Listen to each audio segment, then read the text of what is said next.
Glad to not have been such fandoms. Pros of being an Undertale fan games fan.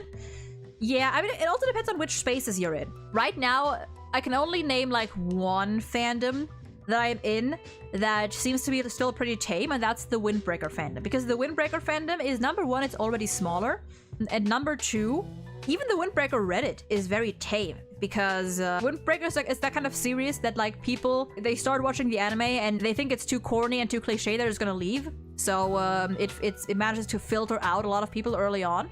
But I mean, go on like any social media platform and look how many people send death threats, literal death threats, over people liking fictional characters or people accusing you of heinous crimes because you like a character that is like morally gray or that is a villain that does, you know, fucked up things.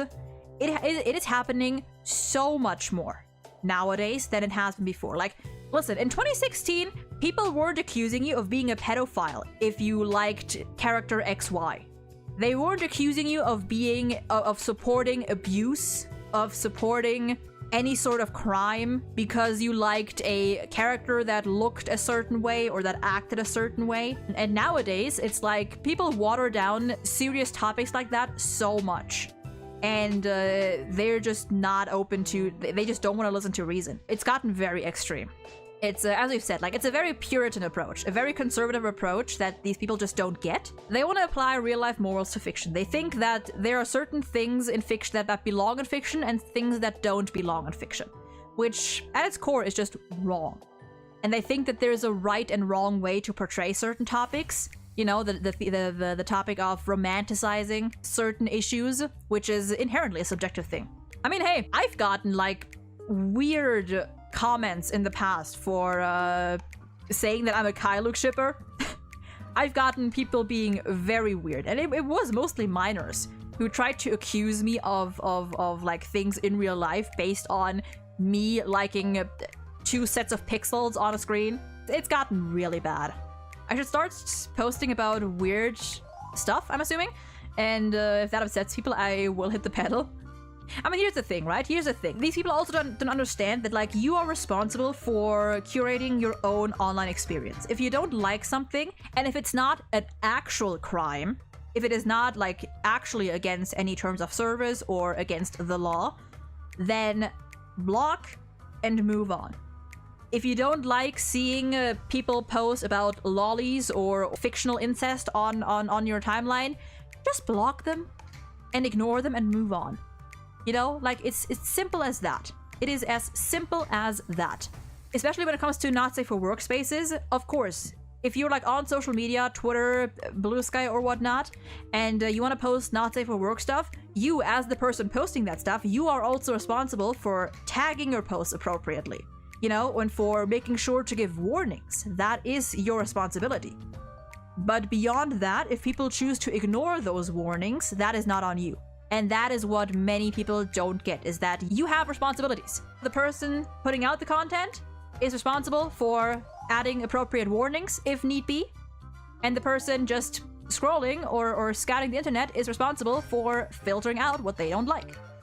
We should start like a cleanse of all socials from normies and weird people. I mean, that's the thing. The weird people, they can stay. It's the people trying to make weird not weird anymore. It's people trying to unweird the weird.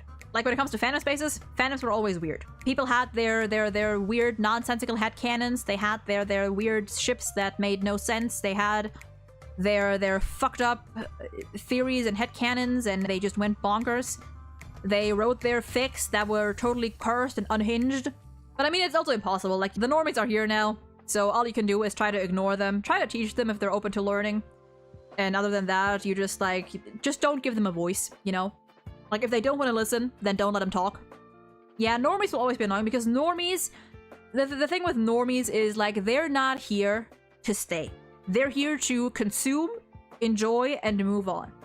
And they're not, especially like with fictional media, normies, they're not here to make art or to write fanfics or to come up with theories and headcanons and analyze.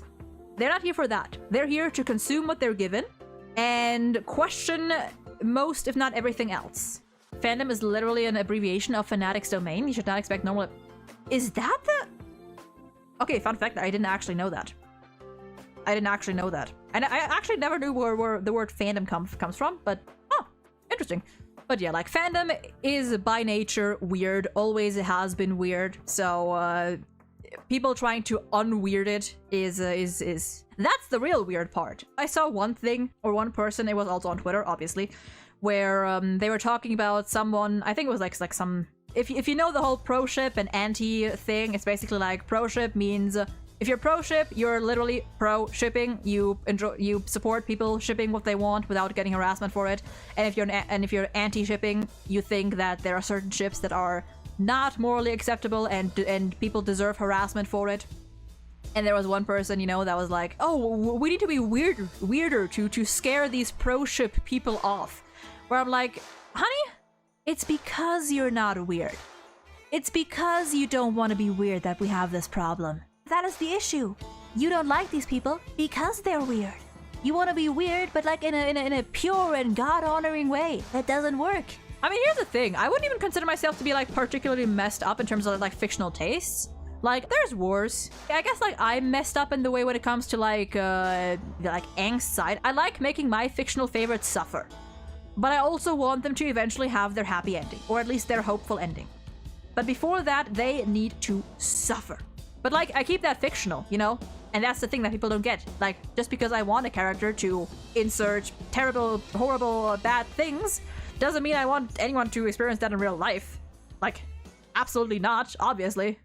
The best you can do, really, is like, not to give those people attention. Sometimes, they really just don't know any better. Sometimes they actually just don't know. And very few of them are actually open to, you know, communication and to learning. But most of the time, it's just ignore them. Just ignore them, let them see them, and let them eventually realize their errors. Let them realize that things aren't as black and white, and that if they want to be so extreme, then they also have to realize that people are not gonna want to engage with that. Do not give them a chance to try and push their harassment on you. And if you do engage, be kind. Still be kind, because here's the thing: what these people also want is to rile you up. So if you encounter someone like that just wants to try and get a rise out of you and make you angry and then point fingers, don't fall for it. Be nice. Kill them with kindness. Kill them with kindness. And chances are, at worst, you know, you'll leave that conversation and you'll know that you haven't let yourself fall to their level. And at best, they might at some point maybe even feel a little bad and reflect. Be kind. Even if you don't agree, even if you think the person in front of you is like total scum and ignorant and an asshole, don't go out of your way to be hateful. It's not gonna do much. You're not gonna win anyone over with hate. Even if you say all the right words, if people don't like the way you're saying it, they're not gonna listen. You know, so that's always something to keep in mind. I'm honestly trying to be weird, but between depression and insecurity, I don't know. Being weird is not always easy, you know? Like not everyone is like immediately as open and willing to, you know, just go all out. I mean, I guess it also takes a while to like find people who are like on that same wavelength. I'm lucky to have friends who also don't care, who happily engage with that stuff as well, so I can be very open with them, and I don't have trouble being open in general about that kind of stuff usually. But yeah, if you don't have people around you who you know would back you up, it can be hard. It can be hard. Like, I want to be in like an emo or scene kid style, and 2000s in general, but I feel like being that those things are kind of already past, it feels like I can't relive the same things because I can't be part of it. You still can, you know, like, especially nowadays, like, people walk around or engage with the weirdest stuff. So I say, you know what? Just go for it. Just go for it. Even if it's in a smaller scale, you know, like, you don't have to go all out from the get-go. You can start small. You can pick a style and you can go with more subtle hints. See how it feels, you know, get used to it. And ramp it up gradually if you feel comfortable. Yeah, that is true, but that's like always a risk, you know, of people seeing what you do and they like it, or they like it in theory, or they like it superficially, and then they try to imitate it, and it just doesn't, you know, it doesn't go over as well. But that's something to always like keep in mind, I guess. The best thing you can do is if they're open to, you know, trying that stuff out, educate them, tell them what it's about. See if they're willing to listen, and if not, then I mean, those are not people you want to interact with, honestly. Like, liking something before the explosion of in popularity, and people are just like, you like that thing just because it's popular. Here's the thing. Only you know what you like and why you like it. Don't let people tell you off for liking things. Because, not gonna lie, the main reason people do that, the main reason people try to look down on your hobbies and interests is because they're insecure and afraid to live out their own hobbies. It's because they're insecure and they want to project, and they're like, if I can't do this thing, or if I'm not confident enough to do this thing, then you shouldn't be either. And number one, with those people, you just don't want to interact with those people. Like, you don't want to be friends with them. You don't want to engage with them any more than you absolutely have to. And the best thing you can do to combat them is just being honest with yourself. Just being true to yourself, doing your thing. And the right ones, you know, like the right ones, the one who support you, they'll eventually come along. And the ones who don't, quite frankly, they can fuck off. They can just fuck right off and be miserable on their own. If they don't want to spread good things, if they have a problem and they don't want to accept or acknowledge that they have a problem, that's their responsibility, and you don't have to. You shouldn't have to deal with their insecurities that they're trying to project onto you. No one can tell you what you should act like or just enjoy. Only you know what's best for you. You know, as long as you're not like fucking breaking a law or harming others, who cares? You know, as long as you're not harming others, and ideally, as long as you're not harming yourself, who cares what you're doing? As long as you're happy. The people who want to destroy or keep you from being yourself are the ones that are not confident enough in themselves. Those are the people that have their own issues that they refuse to acknowledge and work out. And that's not your responsibility. Be yourself, be cringe, be free, no matter what. Yeah. Okay.